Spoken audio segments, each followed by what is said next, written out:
कामदं मोक्षदं चैव ओंकाराय नमो नमः। सरस्वती नमस्तुभ्यं वरदे कामरूपिणी विद्यारम्भं करिष्यामि सिद्धिर्भवतु मे सदा।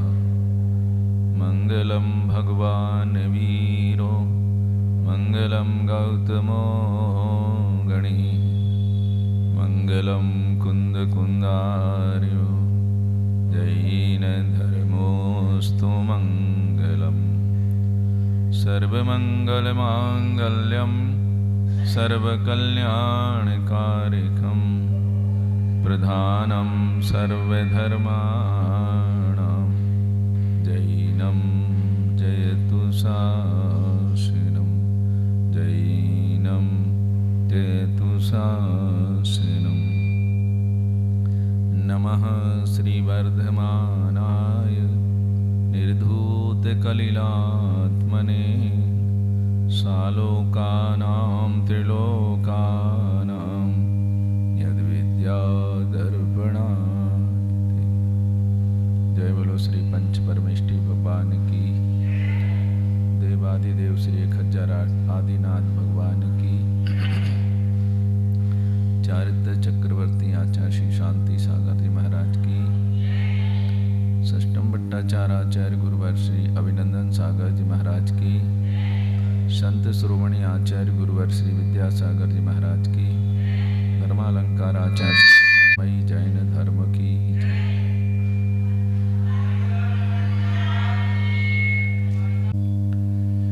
धर्मानुरागी महानुभाव,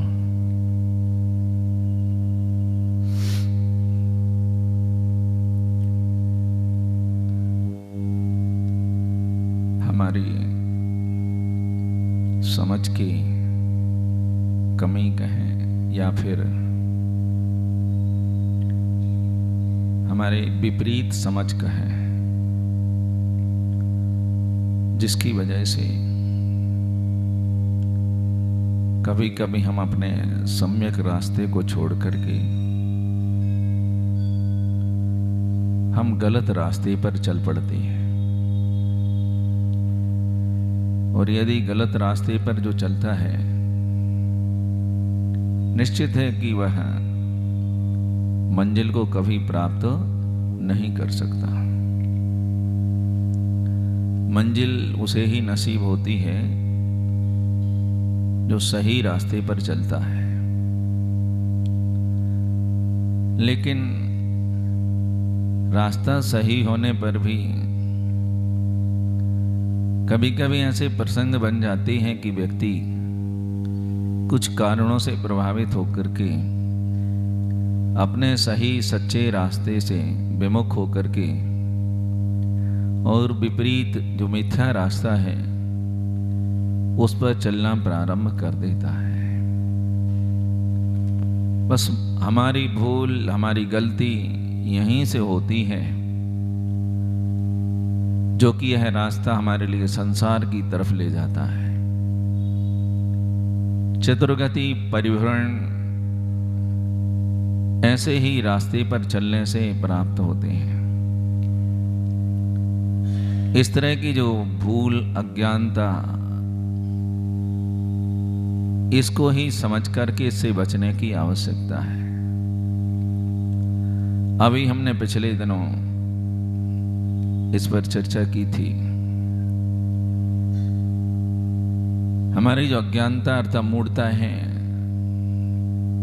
वह 3 प्रकार की यहां बताई थी।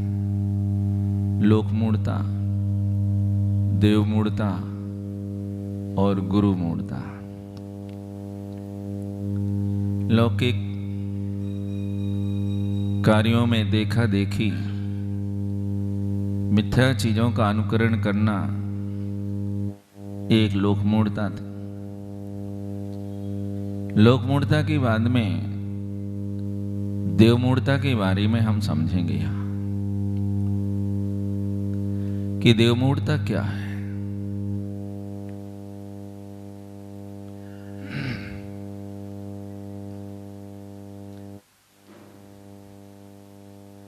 बंधु, हमने बहुत पहले सच्चे देव का स्वरूप समझा था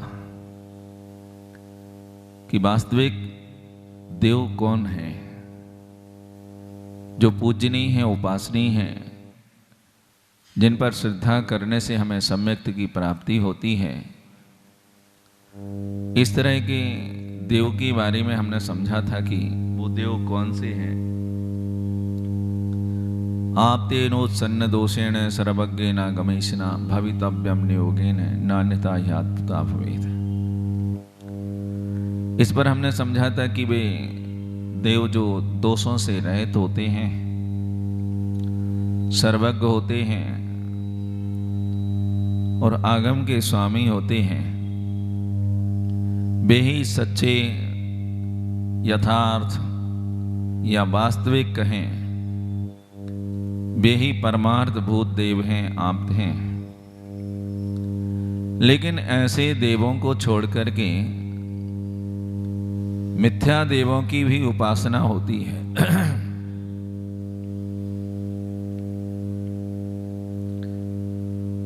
और मिथ्या देवों की उपासना करने के भी कारण है कुछ। आदमी क्यों करता है मिथ्या देवों की उपासना?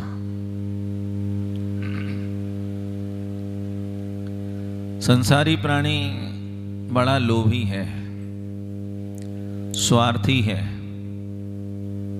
उसके संसार से जुड़े हुए अनेक प्रकार के स्वार्थ हैं।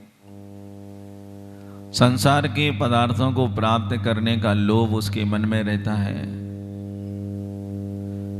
और उस लोभ को पूरा करने के लिए वह किसी के भी पास चला जाता है। हमारा स्वार्थ पूरा होना चाहिए, जो हमने सोचा है वो काम हमारे पूरे होना चाहिए, हमें जिसकी आवश्यकता है वो हमें मिलना चाहिए। तो सच्चे देव अर्थात वीतरागी भगवान के पास जाने पर भी उनकी उपासना करता है, लेकिन यदि उसका काम नहीं होता है तब फिर क्या करता है वो? क्योंकि भगवान वीतरागी हैं, वे किसी की नहीं सुनते। सुनने का मतलब ये नहीं है कि बहरे हैं। किसी की नहीं सुनते का मतलब ये है कि उन्हें किसी से कोई लेना देना नहीं है, किसी के प्रति कोई राग नहीं है, किसी के प्रति कोई द्वेष की भावनाएं नहीं हैं। ये राग द्वेष से वो परे हैं, दूर हैं। इसलिए कहा जाता है कि वे किसी की नहीं सुनते। खूब तुम निवेदन करो, प्रार्थना करो, लेकिन भगवान तुम्हारी इस प्रार्थना से प्रसन्न नहीं होते हैं, क्योंकि उन्हें किसी के प्रति कोई राग नहीं है। जिनके मन में राग होता है वे ही अपनी प्रशंसा सुनकर के, अपनी स्तुति प्रार्थना देख कर के प्रसन्न होते हैं। उनके मन में स्तुति पूजा अर्चना करने वाले व्यक्ति के प्रति राग भाव पैदा होता है और वह चाहता है कि मैं इसका भला करूं। तो वे जिनके मन में राग है, ऐसे व्यक्ति तो, ऐसे जिनको देव माना है, वे तो सुन सकते हैं और सुनकर के तुम्हारा भला करने का कुछ कर भी सकते हैं। लेकिन वीतरागी भगवान किसी का कुछ भी नहीं करते हैं। और जब उस स्वार्थी व्यक्ति का काम सच्चे भगवान से नहीं होता है, क्योंकि उसके कार्य तो उसके अपने पुण्य के उदय से हुआ करते हैं। भगवान किसी का कार्य बनाते हों या किसी का बिगाड़ते हों, ऐसा बिल्कुल भी नहीं है। भगवान किसी पर प्रसन्न होते हों, किसी पर नाखुश होते हों, ऐसा भी नहीं है। उन्हें इन चीज़ों से कोई मतलब नहीं है, क्योंकि वास्तव में भी भगवान हैं। वे राग द्वेष से दूर हैं, मुक्त हैं।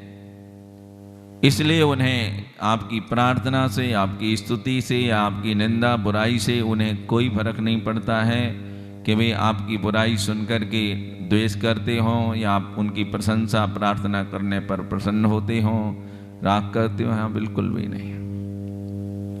इन सबसे वे दूर रहते हैं। लेकिन ऐसे भगवान के प्रति हमारी श्रद्धा, हम उनकी पूजा उपासना करते हैं और ऐसे हम इच्छाओं से भर करके करते हैं कि हम संसार की कुछ चीज़ों को पाना चाहते हैं, और जब हम उन्हें प्राप्त नहीं कर पाते, जो कार्य हम करना चाहते हैं वो हमारे कार्य सिद्ध नहीं होते हैं, तब फिर हम उनको छोड़ देते हैं। उन्हें छोड़ करके फिर हम मिथ्या देवी देवताओं की उपासना करने लगते हैं। फिर उनके पास पहुंच जाते हैं, वहां उनके चरणों पर माथा टेकते हैं, उनकी स्तुति पूजा अर्चना उपासना करने लगते हैं। रास्ता उसका बदल जाता है। अच्छा खासा कल्याणकारी रास्ता छोड़ करके स्वार्थों में उलझ करके वह गलत रास्ते पर चल पड़ता है। अभी जिस रास्ते पर चल रहा था उस रास्ते पर चल करके एक दिन संसार से मुक्त हो सकता था, लेकिन रास्ता छोड़ देने के बाद, गलत राह पर निकल जाने से अब संसार से मुक्ति की बात तो छोड़ो, संसार परिभ्रमण उसका बढ़ता रहता है। संसार की भटकन उसकी बढ़ती चली जाती है और वह संसार की तरफ ही जाता है। क्यों गया? क्योंकि उसका स्वार्थ पूरा नहीं हुआ है, इसलिए उसने बीतरागी देव को छोड़ करके सरागी रागी द्वेषी देवों की उपासना प्रारंभ की, अपना रास्ता बदला। बस यहीं से देव मूढ़ता प्रारंभ हो जाती है। देव के विषय में जो मूढ़ता है वो यहीं से प्रारंभ होती है। आचार्य भगवान शमंतभद्र स्वामी ने इस विषय में अपने एक श्लोक के माध्यम से उन्होंने समझाने की कोशिश की है। बरोपलिप्स आशावान रागद्वेष मलीमसा देवता यदुपासित देवता मूढ़ उच्यते। वरदान प्राप्त करने की इच्छा से, इस भावना से जो व्यक्ति रागी द्वेष से मलिन चित्त वाले देवों की उपासना करते हैं, वो उस उपासना का नाम ही यहाँ पर देव मूढ़ता कहा है। जो स्वयं में राग द्वेष से मलिन है, जिनका चित्त राग द्वेष से मलिन है, मैला है, ऐसे उन रागी द्वेषी देवों की उपासना करने के लिए हम चले, उनकी उपासना करते हैं। इस उपासना का नाम ही, उनकी पूजा करने का नाम ही यहाँ देव मूढ़ता कहा है। बंधुओं, थोड़ा सा हम विचार करें। बहुत पहले हमने आपसे एक बात कही थी, शायद याद हो, आपको नहीं हो। अब कहाँ याद रहेगी? रोज रोज प्रवचन सुनते हैं, अब इतने सारे प्रवचन कहाँ याद रहेंगे, कब क्या कहा था। लेकिन फिर भी हमको तो थोड़ा याद रहता है कि हमने पहले ये बात कही थी। हमने पहले देव के बारे में चर्चा की थी कि देव शब्द का जो प्रयोग होता है वह 4 जगह पर होता है। 4 तरह से देव का प्रयोग होता है। पहली बात देव, दूसरी बात अदेव, तीसरी कुदेव और चौथी है देवादि देव। 4 जगह है देव शब्द का प्रयोग। याद आ गए होगा शायद, जब सच्चे देव का स्वरूप चल रहा था कि वास्तविक देव कौन है, आप्त कौन है, तब उस समय ये 4 बातें यहाँ पर समझाई गई थी, आपको याद आई होंगी। कि देव क्या है? देवगति नाम कर्म के उदय से जिनका वैमानिक भवनवासी व्यंतर ज्योतिषियों में जन्म होता है, चतुर्निकाय के देवों में जन्म होता है, उन्हें देव कहते हैं। उन्हें क्या कहते हैं? देव। तो यहाँ देव से मतलब जो स्वर्ग के देव हैं, मतलब देवगति नाम कर्म के उदय से प्राप्त जो शरीर के धारी हैं, वे देव यहाँ देव शब्द से कहे गए हैं। और वो चतुर्निकाय के देव हैं, व्यंतर भवनवासी ज्योतिषी वैमानिक, ये 4 प्रकार के जो देव बताए हैं वह देवगति नाम कर्म के देव हैं। यहां पर भी देव शब्द का प्रयोग होता है। इसके बाद में अदेव, अज्ञानी लोग जिनकी पूजा करते हैं, जिनमें देवत्व नाम की कोई चीज नहीं होती, लेकिन फिर भी वो उनकी पूजा करते हैं। जैसे बट, पीपल, आंवला आदि वृक्ष, नदी, कुआ, तालाब आदि, इनकी पूजा करते हैं। ये अदेव कहलाते हैं। क्या कहलाते हैं? अदेव। जिनमें देवत्व नहीं पाया जाता है वे अदेव कहलाते हैं। लेकिन फिर भी पूजा करने वाले तो इनकी भी पूजा करते हैं। वृक्षों की पूजा करते हैं, नदी तालाब आदि की पूजा करते हैं, और ये मान के करते हैं कि ये देव हैं, परमात्मा हैं, इनकी पूजा करने से हमारा भला होगा। लेकिन ये विचार नहीं करते कि ये अदेव हैं, ये अदेव हैं, इनमें देवत्व नहीं है। लेकिन कैसे समझाएं किसी को? समझाना सरल नहीं है। किसी के विषय में यदि बोलो तो वो कहेगा कि तुम हमारे देव की बुराई कर रहे हो, ठीक नहीं है। लेकिन वास्तविकता यदि समझे तो देवत्व वहां पर नहीं है। एक बार दो लोग थे, एक जैन श्रावक था और एक दूसरा धर्म वाला व्यक्ति था, और वे दोनों चले जा रहे थे। रास्ते में दोनों की देव के बारे में चर्चा चली। जो अन्य व्यक्ति था वो कहता है कि हमारे देव ऐसे हैं वैसे हैं, उनकी पूजा करने से वो प्रसन्न होते हैं, यदि उनकी निंदा बुराई करो तो वे रुष्ट हो जाते हैं, नाराज हो जाते हैं, श्राप दे सकते हैं। वो ऐसा बोल रहा था, बड़ा चमत्कार बता रहा था कि हमारे देव ऐसे चमत्कारी हैं।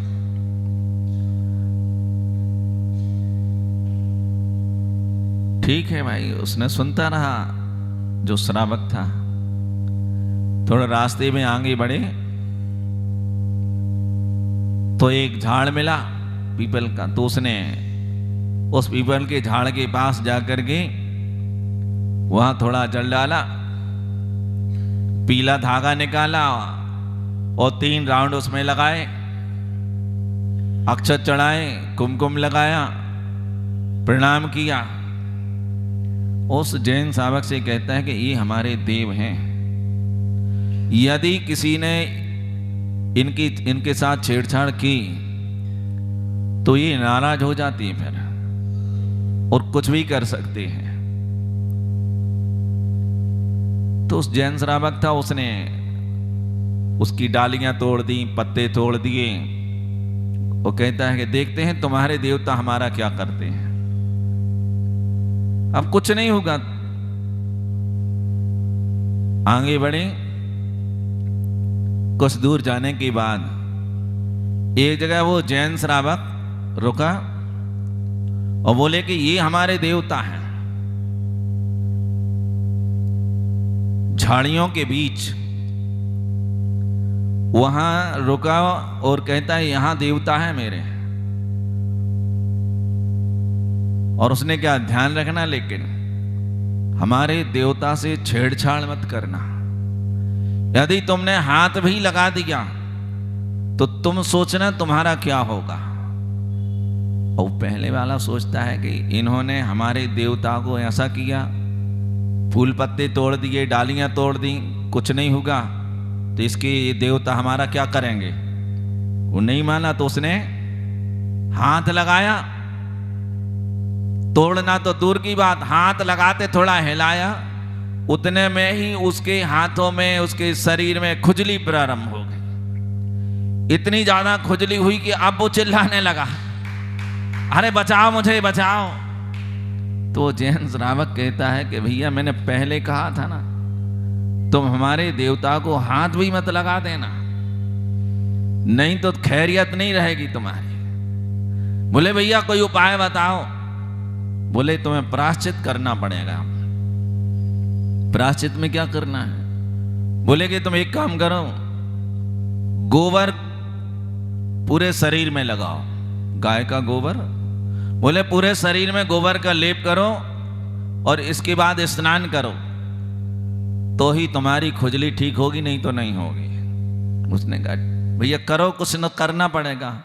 उसने गोबर पूरे शरीर में लगाया, जो भी छुएगा उसके लिए खुजली होगी। हम छुएंगे तो हमें होगी, तुम छुओगे तो तुम्हें होगी, दोनों को खुजली होगी।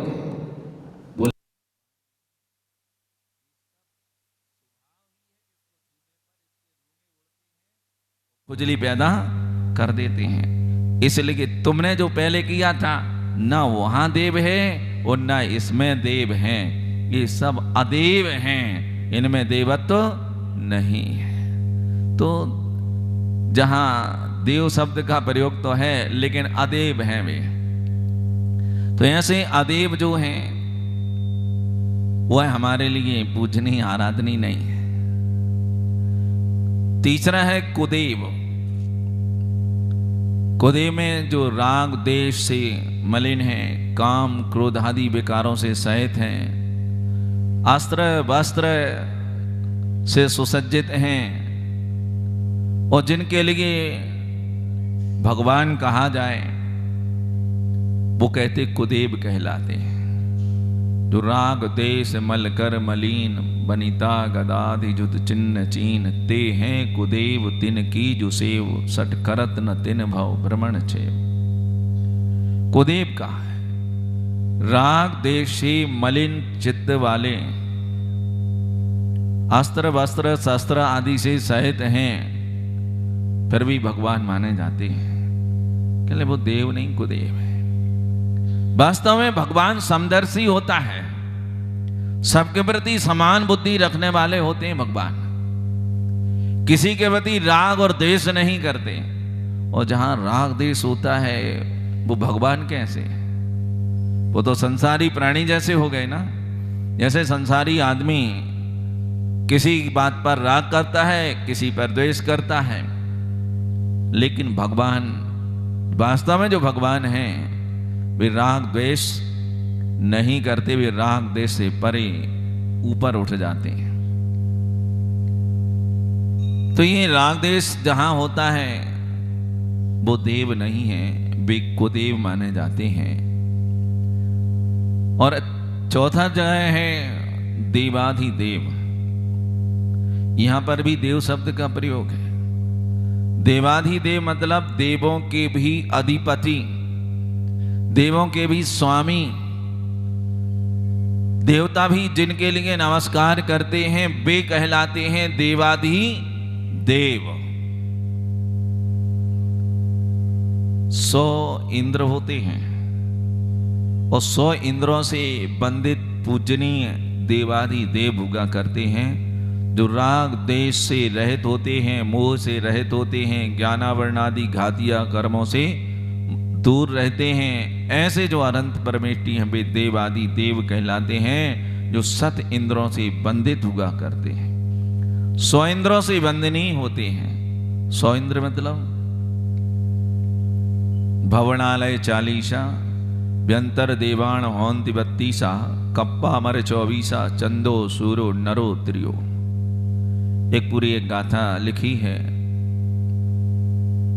कि भवनवासियों के 40, व्यंतरों के 32, कल्पवासियों के 24, ज्योतिषियों के चंद्र और सूर्य, मनुष्यों के 1 चक्रवर्ती, त्रिंचों में 1 सिंह। कितने हो गए?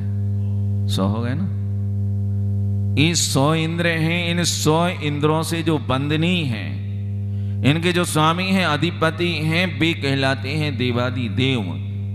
वे बीतरागी, सर्वज्ञ, हितोपदेशी, वे सच्चे आप्त हैं। वास्तविक तो वही, यथार्थ में परमार्थ से तो यही सच्चे देव हैं, और इसलिए इनको देवादि देव कहा जाता है। घातिया कर्मों से मुक्त, राग द्वेषादि दोषों से रहित और परिपूर्ण ज्ञान को प्राप्त ऐसे जो आत्मा है वो परमात्मा अरहंत परमात्मा देवादि देव कहलाते हैं। इनके अलावा इन चार में से देवगति के देव की पूजा वंदना करने का तो अर्थ ही नहीं है।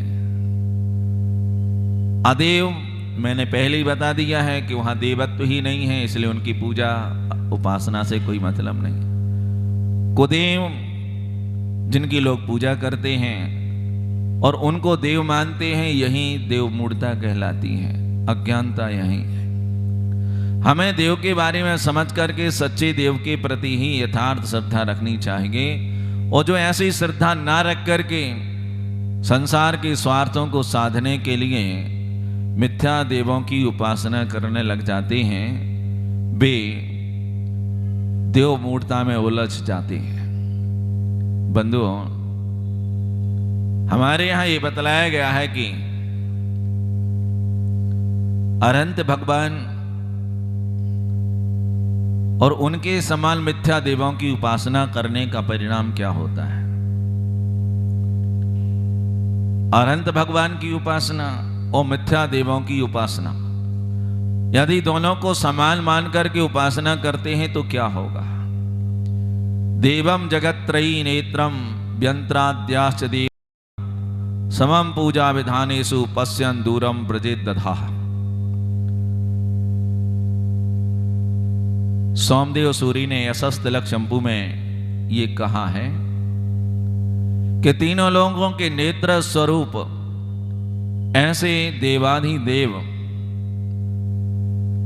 उनके समान व्यंतराद्याश्च देवता समम पूजा विधानेषु, व्यंतर आदि देवों को उनके समान मान करके उनकी पूजा करने से पश्यन् दूरम व्रजेत दधाः, वह अधोगति का पात्र होता है। अधोगति मतलब नरक का।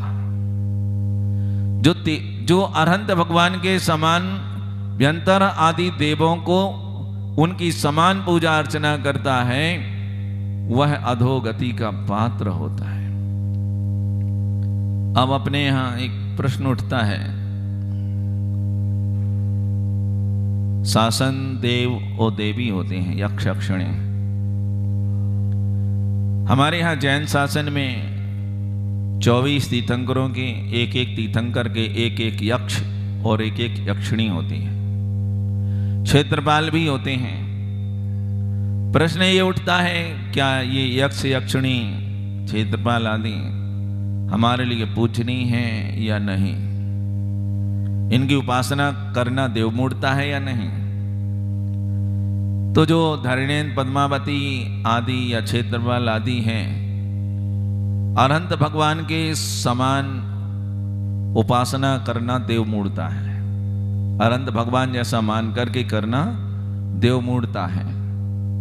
तब फिर एक प्रश्न उठता है कि पूजा विधान प्रतिष्ठा आदि में इनका आह्वान किया जाता है, उनका सम्मान होता, तब फिर क्या हुआ, देवमूढ़ता है या नहीं? तो पूजा विधानों में, पंचकल्याणक प्रतिष्ठाओं में शासन देव देवियों का आह्वान होता है, उनका आह्वान किया जाता है, लेकिन उनकी पूजा जिनेंद्र भगवान के समान नहीं होती है। उनका उचित सम्मान होता है, क्योंकि वे जैन शासन के रक्षक देव माने जाते हैं। उनको अवश्य बुलाया जाता है और उनका उचित सम्मान भी होता है, किया जाता है। और ऐसा उचित सम्मान करना देवमूढ़ता नहीं है। उचित सम्मान करना देवमूढ़ता नहीं है। जब हम उनको अरहंत भगवान के समान मान करके वैसे ही हम पूजा अर्चना करें तो देवमूढ़ता होगी, लेकिन उनको रक्षक देव शासन देव मान करके यदि हम उनका उचित सम्मान करते हैं तो वह देवमूढ़ता नहीं कहलाती है। तो हमारे लिए इस तरह की देवमूढ़ता से तो बचने का प्रयास करना चाहिए। यदि हमने सम्यक दर्शन को प्राप्त किया है, सच्ची श्रद्धा यदि हमारे भीतर उत्पन्न हुई है, तो अपनी सच्ची श्रद्धा को सुरक्षित बनाए रखने के लिए देवमूढ़ता से अपने आप को बचाएं। मिथ्या देवों की उपासना पूजा अर्चना से अपने आप को बचाएं। समझ जरूर रखें कि सच्चे देव, वास्तविक देव, पूजा आराधना के योग्य जो सच्चे देव हैं वीतरागी भगवान वह है, और इनके अलावा रागी द्वेषी जो हैं वे इन दोनों में अंतर समझ करके हमारे लिए पूजनीय वीतरागी भगवान है। राग द्वेष वाला कोई व्यक्ति भगवान हमारे लिए पूजनीय नहीं है। ऐसा करके हम देव मूर्ता से अपने आप को बचाने की कोशिश करें। घड़ी में 9:45 बज गए हैं, अपन यहीं विराम लेते हैं इसी मंगल भावना के साथ कि हम सबके जीवन में सम्यक्त बना रहे, हमारी श्रद्धा निर्दोष बनी रहे, हम सब देव मूर्ता से बचें, दूर रहें। भगवान महावीर स्वामी की जय।